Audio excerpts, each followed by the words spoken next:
Assalamualaikum warahmatullahi wabarakatuh. Kembali lagi kawan di Legenda Catur Dunia. Masih dari titel Tuesday Grand Prix edisi 22 April 2025. Kali ini permainannya Alireza Firoza, pecatur yang punya kreativitas tinggi asal Iran, tapi sekarang sudah pindah ke Prancis kawan. Alireza bermain di dua sesi. Di sesi awal dia finish di posisi 2 di bawah Yagis Erdogmus, bocil asal Turki kawan, masih berusia 13 tahun. Nanti saat melawan Alireza ini yang akan kita ulas pada game ke-8. Sedangkan Alireza finish di posisi kedua, mendapatkan 9,5 poin hasil dari 8 kali menang dan 3 kali remis. Sedangkan Yagis ini kawan 10 kali menang dan hanya kalah oleh Alireza pada game ke-8. Game inilah yang akan kita otak-atik. Sedangkan di sesi kedua, Alireza hanya mendapatkan 6,5 poin, hanya bermain 9 game kawan, nggak penuh. Tidak melanjutkan game 10 dan game 11. Oke, kita ke papan analisis permainannya Alireza Firoza versus Yagis Erdogmus kawan. Pecatur muda, ya dibilang masih belia. Yagis Erdogmus ini masih berusia 13 tahun kawan. 13 tahun artinya masih SMP ya. Sudah punya gelar GM. Dan dia sudah punya Elo 2600. Pecatur termuda sepanjang sejarah yang berhasil menembus angka 2600. Yagis Erdogmus asal Turki melawan Alireza Firoza. Dan Alireza mengawal dengan pembukaan pion menteri, pion D4.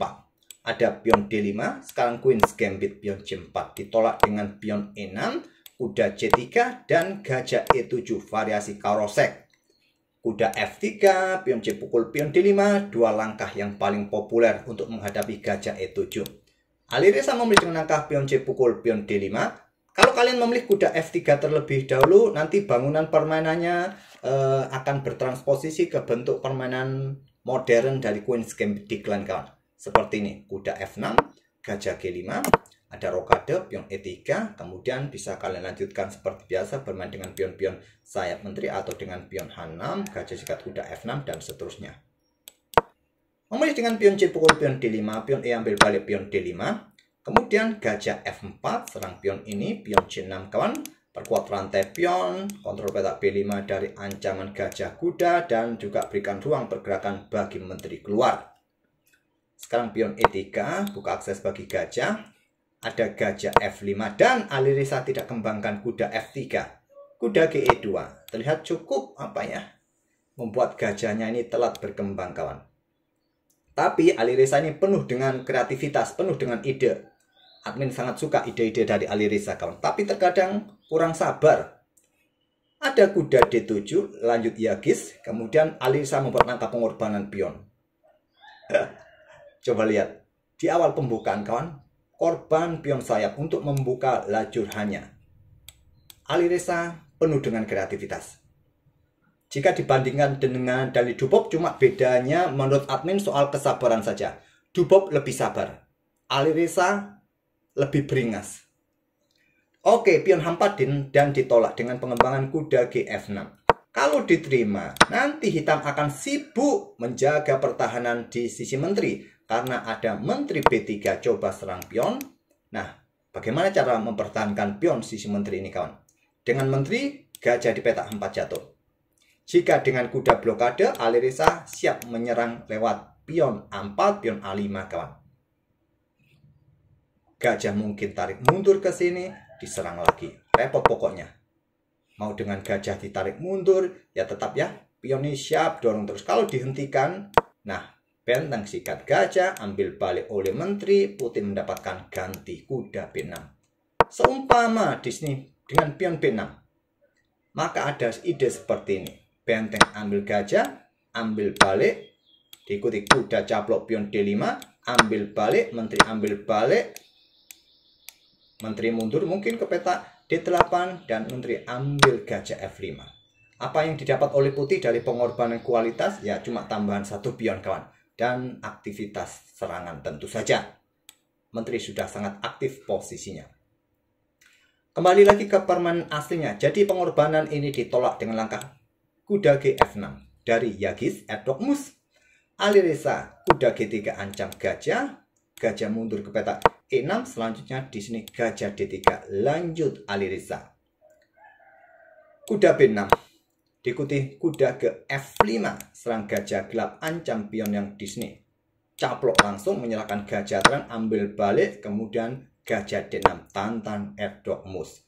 Menteri keluar ke F3, tahan, dan Erdok Mus atau Yagis yang melakukan pertukaran gajah pukul gajah F4. Menteri ambil balik, Menteri B8 menantang pertukaran. Alireza menahan diri, Menteri F3, kemudian Menteri naik ke petak D6, lanjut Yagis Erdok Mus. Alireza bermain dengan pion G4 langsung, siap dorong-dorong pion kawan, walaupun engine tidak terlalu menyukainya. Mungkin pion H5 dulu, atau rokade panjang. Oke, tak mau menunggu lama. Alireza serangan badai pion. Di sini pion G6. Gajah mundur D3. Hitam rokade panjang. Pion G5 dulu. Kuda H5. Baru Alireza rokade panjang.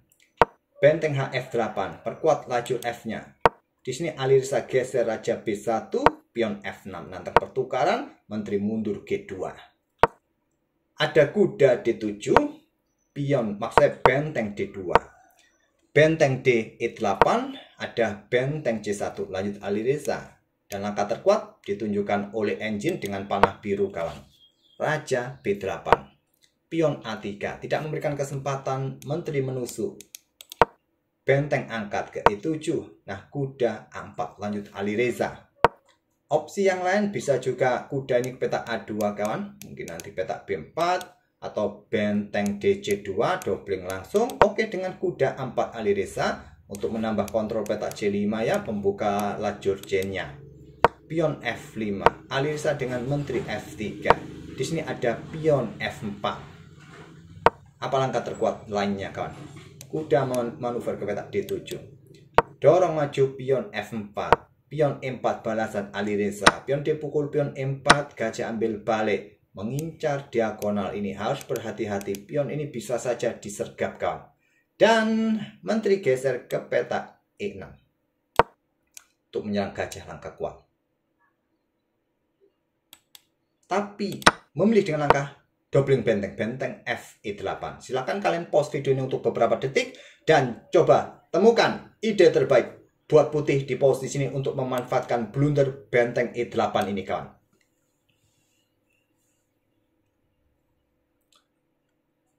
Akurasi Alireza di game ini sangat tinggi untuk sekelas permainan blitz 3 menitan sebesar 96,8%. Alireza di sini menemukan rudal meluncur, ambil pion C6. Cok. Gak berani ambil. Benteng E1. Kalau ambil pion yang di sini, maka benteng ambil balik. Ancam menteri kawan. Coba lihat. Mungkin dengan benteng E1 cek dulu. Berikan tempat bagi menteri ya. Raja A2. Menteri mundur ke E7. Dan menteri ini akan mengikuti skak. Mungkin blokade. Dan kuda pukul kuda. Atau langkah yang lain, geser terlebih dahulu ke sini kawan. Menteri akan ke petak D5.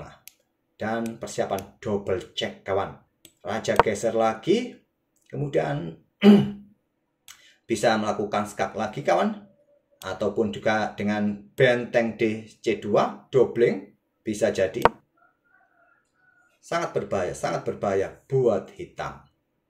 Oke, kembali lagi ke permainan aslinya. Ditolak dengan benteng E1. Gajah ambil pion B7. Benteng pukul benteng C1 cek. Raja ambil. Kemudian benteng E1 cek. Memaksa raja naik ke C2. Diikuti kuda G7. Terlihat memang kuda ini cukup jauh ya. Dari area inti permainan di petak pusat. Hanya berada di tepi papan. Jadi dia mempercepat aktivitas untuk kembali ke permainan kuda G7. Tapi ada menteri B3. Persiapan discover check juga kawan. Menteri C7 cek, blokade gajah cek, discover cek, blokade dengan kuda, selanjutnya pion D5, perkuat posisi gajah.